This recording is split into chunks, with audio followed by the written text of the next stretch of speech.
Maharashtra today 24 news, सत्य परिस्थितीचा सविस्तर आढावा। आयुष्मान खुराना आणि रश्मिका मंदना साई शरणी नतमस्तक। थामा चित्रपटाच्या यशासाठी साईबाबांच्या चरणी प्रार्थना। अभिनेता आयुष्मान खुराना आणि अभिनेत्री रश्मिका मंदना यांनी मंगळवारी सकाळी शिर्डीत येऊन साईबाबांच्या समाधीचं मनोभावी दर्शन घेतलंय। येत्या दिवाळीच्या मुहूर्तावर म्हणजेच 21 ऑक्टोबर रोजी प्रदर्शित होणाऱ्या त्यांच्या आगामी थामा या चित्रपटाच्या यशासाठी दोघांनीही साईबाबांच्या चरणी प्रार्थना केली आहे।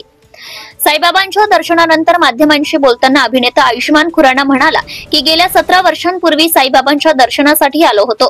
त्यावेळी मात्र साईबाबांचे समाधानकारक दर्शन झाले नव्हते। त्यावेळी साईबाबांचे मुख्य दर्शन घेऊन मनाला समाधान मानले होते।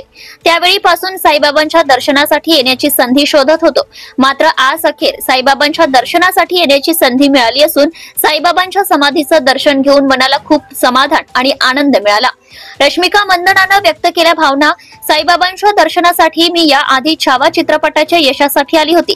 आज पुन्हा दुसऱ्यांदा साईबाबांच्या दर्शनासाठी येण्याची संधी आल्यानं हा माझ्यासाठी एक चमत्कार आहे, असे यावेळी अभिनेत्री रश्मिका मंदना यांनी सांगितलं आहे। अभिनेता आयुष्मान खुराना आणि अभिनेत्री रश्मिका मंदना यांनी प्रथम द्वारकामाईत जाऊन साईबाबांचं दर्शन घेतलंय। त्यानंतर साईबाबा समाधी मंदिरात जाऊन साईबाबांच्या समाधीसमोर काही काळ ध्यानमग्न होऊन प्रार्थना केली।